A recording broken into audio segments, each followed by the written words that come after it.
From Latrobe Motorsports Studios, this is Ride Along with Howie from the fast half-mile track at Latrobe Speedway, where it's grassroots racing at its finest. Here's Howie. Race fans, who's ready to go for a ride? It's time for Ride Along with Howie, sponsored by Joe's Body Shop and Towing. And tonight, we got a driver who, if you've been coming to Latrobe the past 3 years, you've seen a ton of progress throughout those 3 years from the pilot of the number 4, Scott Barnhart Electric Pro Stock, Mr. Brett Hutira. Brett, welcome back to Ride Along. I'm ready to take another ride. Let's get it. Hey, I appreciate you taking time out to go for a ride. You know what? You're actually one of the child prodigies, we're going to call you, of the Latrobe Speedway. We've seen basically you start out when you came at the end of 2000 and I think 19. 19. I think 19. Yep. You did a couple races, and then 2020 you went all in. You picked up Rookie of the Year, and in 21 and 22, multiple feature wins and moving up steadily through the points. And, you know, we've talked before, like, you have a good history at that track. Your stepdad is a former track champion. You crew on Joe Kelly's number 66 for a lot of years. Your dad and you also worked on Richie Logan's modifieds, and were you around for the late model and the crate lates and steel blocks? Or Yep. So working along with Richie Logan and that, and you know, it has to be kind of cool to know you used to go to a track as a kid, and now you're an adult, and you see all these kids who in 20 years could be the next Brett Hutira. Hopefully they're a little bit better than me. Hopefully they spend a lot less money learning how to drive too. But yeah, it's cool.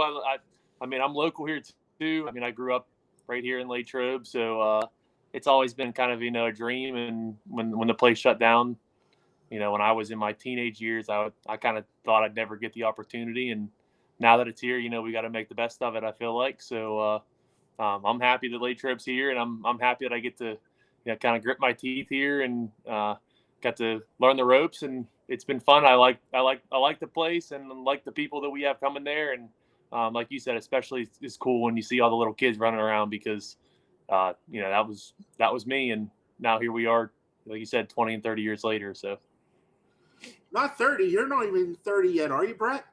31. Okay, 31. Wow, we are all getting old.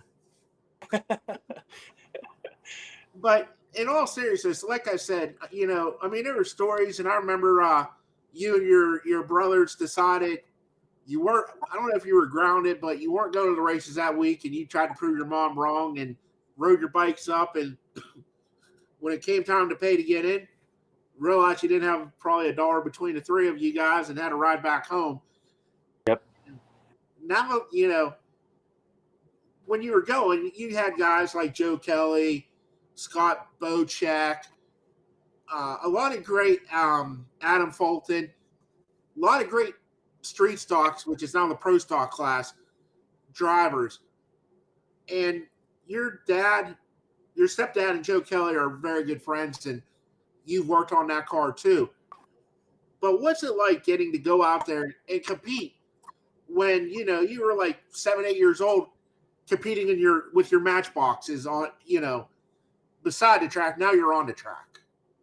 Yeah, it's kind of a surreal feeling, you know. I mean, not many people, you know, I think there's little kids all across the country that, you know, they watch, you know, Ben Roethlisberger play football, and they say they're going to play with him one day, and they watch, you know, I don't know, Jeff Gordon, you know, at NASCAR, and all the Dale Earnhardt fans and stuff out there, and they, you know, they idolize those people, and they get to, you know, they went to see him, and they saw him in person, and they got to see them do well in sports, but, you know, they don't, you know, maybe they don't ever make it to the NFL or, you know, to NASCAR or whatever, you know, they don't get to see that, but it's a really cool feeling to get to go out and now compete with, you know, all like you said, all those guys that, you know, I grew up watching, you know, they kind of paved the way, I guess, for us and built the class into what it is today, and, you know, helped us, build I guess like a love and a desire for the sport. They got us hooked, and now it's cool to kind of give back and see those guys in the pits and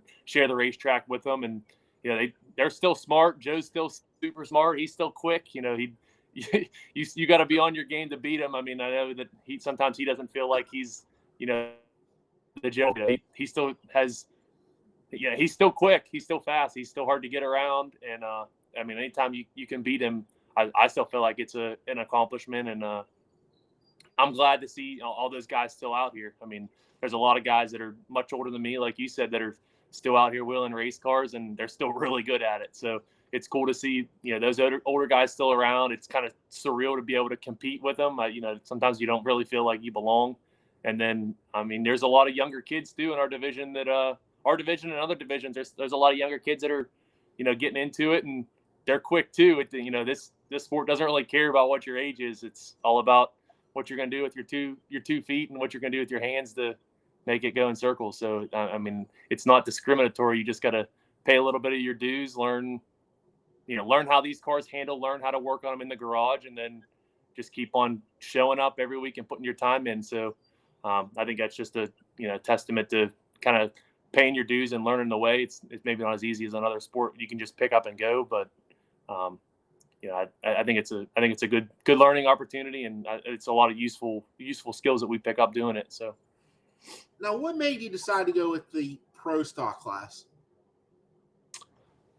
I wanted a rear wheel drive car. I wanted something that I felt I could work on, work on myself. A lot of the late model stuff is a little bit more scientific than what I was willing to spend money on. I guess at this point, there's a lot of spring smashers, and I mean, those guys are getting their stuff on dynos, and I mean, they have it down to a lot of science into it. And I don't really like I didn't really like all the electronics that are in the 4-cylinder stuff. I didn't really want to get into tuning with that stuff. And, just everyone around me was familiar with carbureted V8s. And except my brother obviously runs a pure stock. So there's a lot of back and forth between these cars. They drive kind of similar, but they also have their own, different techniques. And I definitely wanted to not be in Anthony's division because he was kicking everybody's butt, and that was going to be a hard pill to swallow. I really didn't want to run second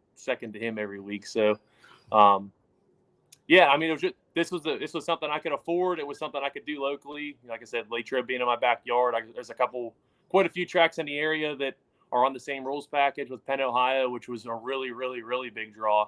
I think this class is a really good thing going for our area, and I wish more people would get on board. I know a lot of people think you got to have a bajillion dollars into these things. And I mean, I think we all have good money into our cars, but I don't think this class is as far out of hand as a lot of people portray it maybe on social media. I think this is a pretty affordable class if you do it the right way and if you use your resources around you. So that was the biggest thing. I got in pretty cheap. I had some help, getting, knowledge a little bit of these cars, but not really, as much as I probably needed once I found out how to make these things go. But just a little bit of history and just the universal rules, I think, really is the biggest thing, because it just gave us options. I really didn't want to be locked into just being at Latrobe. Not that there was anything wrong with it, but we want to be able to run out and run some bigger shows and maybe try to learn something from other tracks that we can translate back and forth here. So, and when you started, you had Joe helping you guys and your stepdad and your dad. But what was it like last year? Almost had to be a dream come true. Well, not how you got the ride, but you ended up wrecking your car, and Joe Kelly offered you his car to use. What was it like climbing into the legendary 66? I felt really out of place. That's a car I watched win a lot of races, a guy that I watched win a lot of races, and yeah, it was a humbling, I guess, a real humbling experience to have somebody of his racing pedigree to even offer was one thing, and then to get in and make some laps, and our night didn't really end all that well as well as I think either one of us hoped it would. We ended up breaking a gear partway through the feature, but it was cool that he was trusting enough, and I'm super appreciative of Joe and Marcy. They're awesome people, and they treat you. I think they treat you how you treat them. I think they're we always have had a good relationship, and I think he's helped plenty of people along the way in racing. So I know that that was kind of his way of I think giving back for all the years, and I was super appreciative of it. It was unique, but at the same time, I don't wish to have that experience many times. Like you said, it sucked that we had to bend our car to do it, and then just driving for somebody else, and then maybe it was even in the short term, but driving for somebody else is really difficult. When I'm in my stuff, I know that it's my checkbook and it's all my stuff. And when I tear it up at the end of the day, it's my stuff. And then we're going to come in the garage and work on it. And I think I crinkled a door panel or something, and it made me feel terrible. I had to straighten it out before I took it back to him. And, I was all worried about everything that was broke on the car. So that was definitely stressful being in somebody else's ride. And I welcome anybody who wants to put me in a car, but I think it would take some adjusting, getting used to. That's all. And every year you've shown progress to the point you were the track rookie of the year in 2020, feature wins in 21, 22. What's 23 holding? I know you're going to be venturing out to some other tracks. Are you excited, nervous? When you were a kid, your weekend probably consisted of racing. Racing-wise would be Lernerville on Friday, Challenger on Saturday, Latrobe on Sunday. Well, Lernerville open. Challenger, unfortunately, is no longer. You got Latrobe. So you have made some trips up to Lernerville. What's it like going there? I mean, you don't have the family history there, but you went to Victory Lane a lot with Joe. Yeah, I mean, that place is a special place. I think anytime you think of Western PA and racing, I mean, Lernerville's got to be, kind of like the measuring stick. It's a, worldwide known place. Little kids all across the world playing it on video games. So that place is tricky. It's really tough. It's unforgiving. We're learning. We're trying to make some better efforts there. That we got close one night and had an issue out front of a feature there that really wish we could have closed the deal and won one there.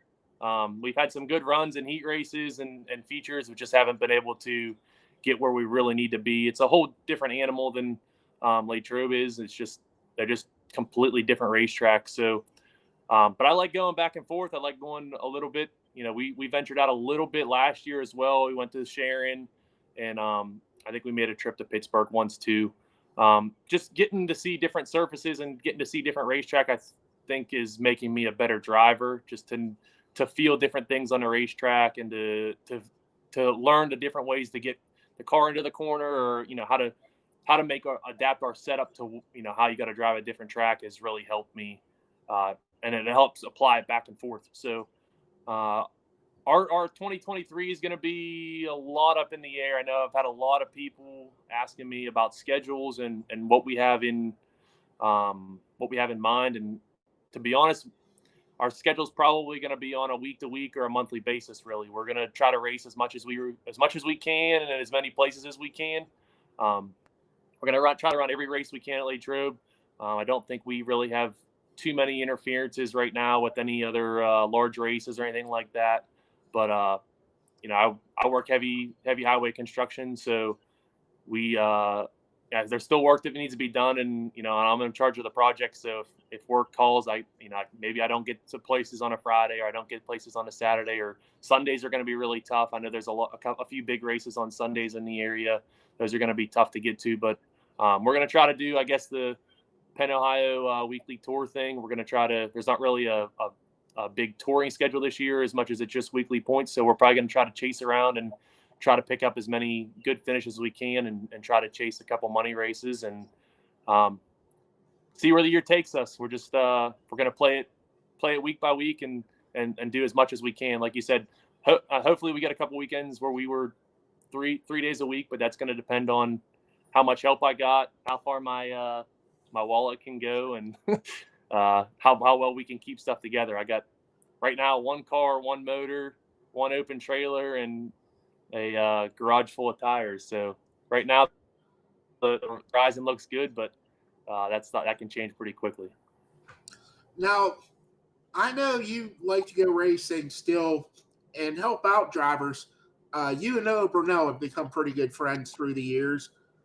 And Noah made the move over to crate lates.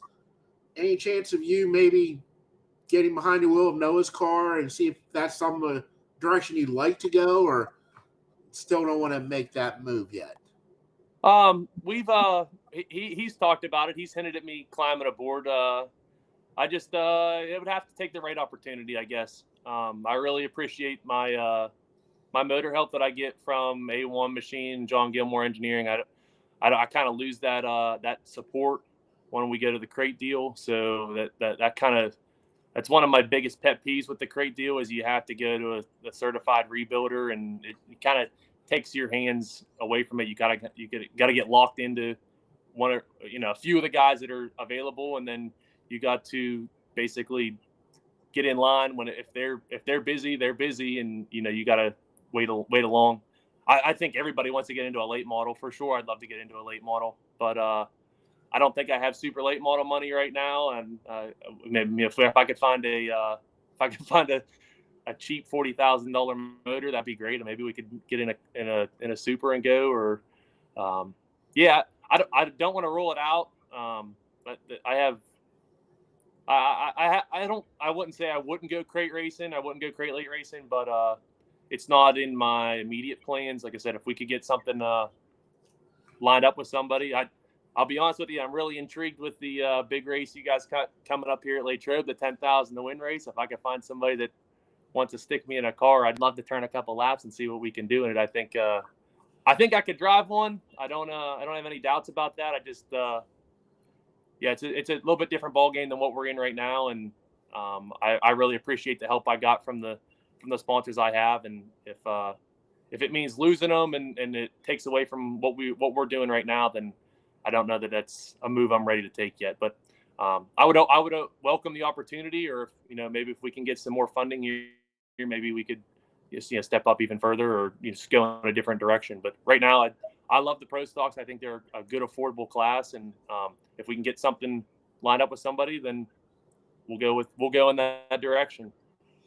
Well, one more thing I want to talk to you about. You've always been a competitor. When you were younger, you were a star football player, played college football, and then you graduated and you went into the workforce and saved up and gone to racing.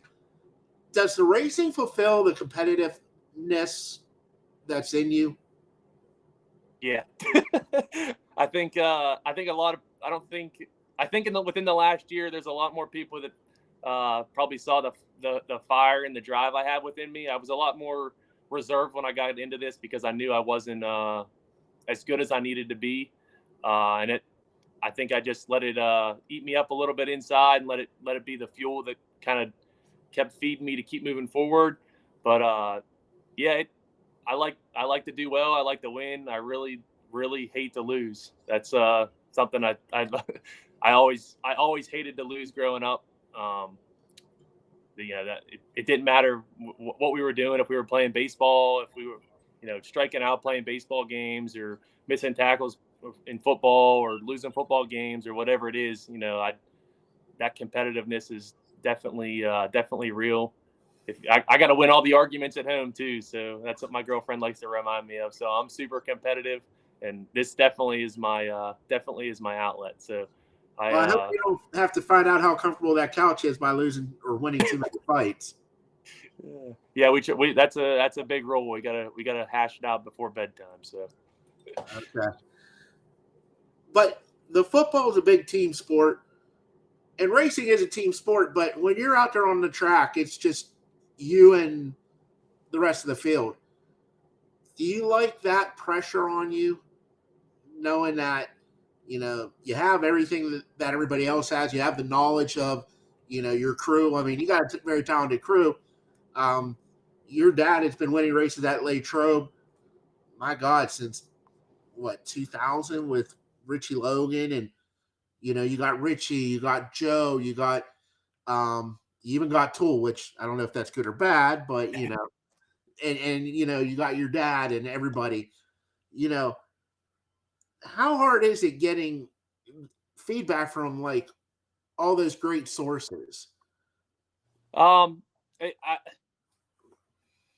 can't say any of it's bad. None of it's bad. I I'm not try. trying to make it out to be bad. I'm just saying, like, Richie, who drove E-mods and drove late models, Joe drives pro stocks, Tool, who drives you crazy, but no, he won in the Chargers.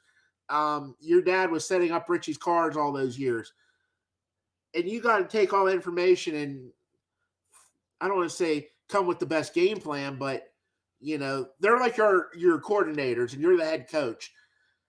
How do you come up with your game plan?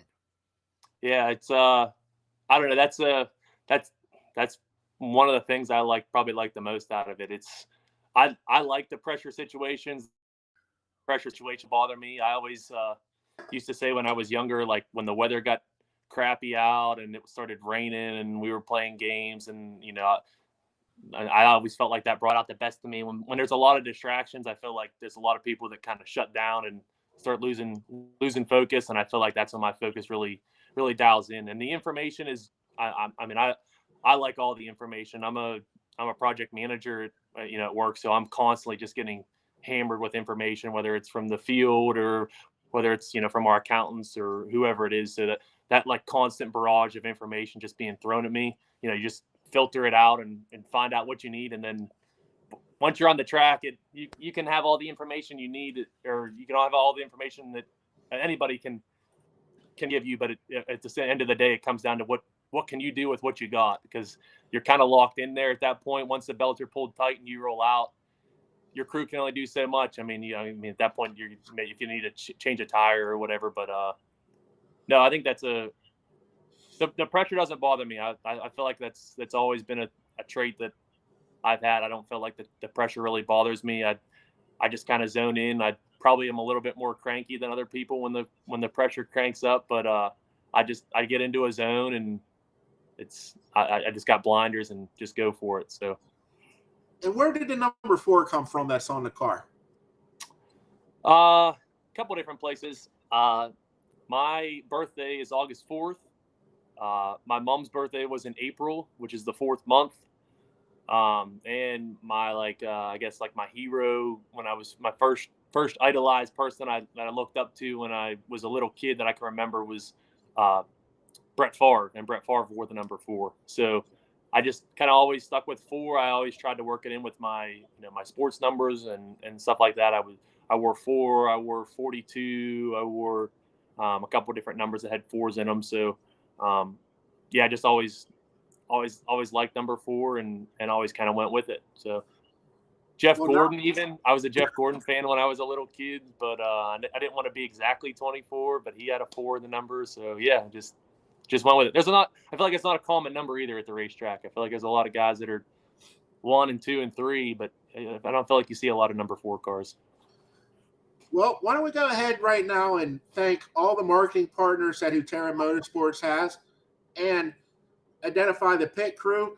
And for anybody interested, go ahead and mention your social media accounts, because I know Hunter does a great job updating all that stuff. You have a great YouTube channel, but I'll let you fill everybody in. Yeah, first and foremost, I gotta thank Hunter. She keeps this thing going. She's more important than I think anybody maybe gives her credit for, or anybody realizes. She's pretty much the backbone of this thing and keeps the operation going. She's cooking dinners. She's filming videos. She's filling tires up. She's loading the trailer. She's taking care of our dog. She does it all. So she's a really big help, and she's very supportive of this. So I can't thank her enough. My dad, Hunter's dad, Shane's basically my lone committed crew member. He's a 16-year-old kid, and he's here like 4 nights a week, mountain tires and whatever I need him to do, checking caster camber, filling up fuel jugs, washing the car. I mean, he does a lot. So Frank, John, Jay Toole, my brothers, Anthony and Luke, John Liberoni. I'm sure I'm missing a bunch of guys here. I don't want to leave you guys off, but if I forgot you, I'm just freezing in the moment. And then all my sponsors here: Line XL Latrobe, Advantage Steel and Construction, Pit Stop Pizza, Tidal Wave Car Wash, Himmler Enterprises, Auto Salon, RJ's Heating and Cooling, Mike Gammett Construction, Scott Barnhart Electric. Vinyl Destination was new this year. They came on and did a good job on the wrap. Noah Brunel Racing and DJS Swag. They take care of all of our T-shirts. So make sure if you guys haven't got any yet, get a hold of us for some T-shirts. We should have some new stuff out here relatively soon. Wholesale Transmission, they do our transmissions, and SS Chassis. Chris helps us out a lot with parts and pieces, trying to keep us going here. So I think that's all of them. It's here behind me. A1 Machine, I almost forgot. A1 Machine and Gilmore Engineering. They take care of all my motors and powertrain stuff. Yeah, I think that's it. And then yeah, like you said, we have our YouTube channel. We try to keep up with every week. We post regular videos, basically of our race nights, and then we try to sprinkle in a few that are meaningful throughout the year. Maybe if we're building a new body, if we had a crash and we're updating stuff, or just simple stuff that we do as a race team that maybe help people get an idea of what goes into a race team. What do we do on a race night? A lot of people see us on the racetrack, but then you don't really get to see what happens behind the scenes. So we try to give you a little bit of behind the scenes and narrate and give you a little bit of a scoop. So you can look us up on YouTube, Hutira Motorsports, Hutira. We pop up. So we appreciate if you would like and comment and subscribe to our channel. And then same thing, we have a Facebook and an Instagram page too that we try to keep everybody up to date on where we'll be, and then results of how we've done. So yeah, get a hold of us on any of those three. We can get you some merch, and I think that we actually have some new stuff in the works. So you might want to get a hold of some old stuff here soon before we get the new stuff. Race fans, be sure to check out Brett Hutira Motorsports, local kid, and he's going to have another big year. Thanks for your time, Brett. Thanks for having me, Howie. Race fans, that's going to do it for another week of Ride Along with Howie. Hey, we're going to give it another try. We're trying to have opening week this upcoming Saturday, 305 sprints, crate lates. Going to be a great show. Be sure to check it out. But while we have a chance, I'd like to go ahead and thank our divisional sponsors that we have. K2 Engineering, proud sponsor of the crate late models. Joe's Body Shop and Towing, proud sponsor of the Pure Stocks. Specialty Metals, proud sponsor of the Modified 4-cylinders. Marilungo Disposal, proud sponsor of the Strictly Stock 4-cylinders. Dean Pollock, he is sponsoring the Hobby Stocks. And we have some track sponsors we'd like to recognize. Latrobe Glass and Mirror, General Carbide, Bowman Plumbing, Garry's Auto Sales, Porta-John Rental Company, the Auto Tag Store, RPM, the official parts supplier of Latrobe Speedway, A1 Machine Shop and Performance. They show you in Brett Hutira that they definitely make horsepower. Tite Paving. Also, we'd like to thank DJS Swag and SMB Promotion. And please support those who support racing. And knock on wood, hopefully the third time's the charm. We'll see you this Saturday at the races.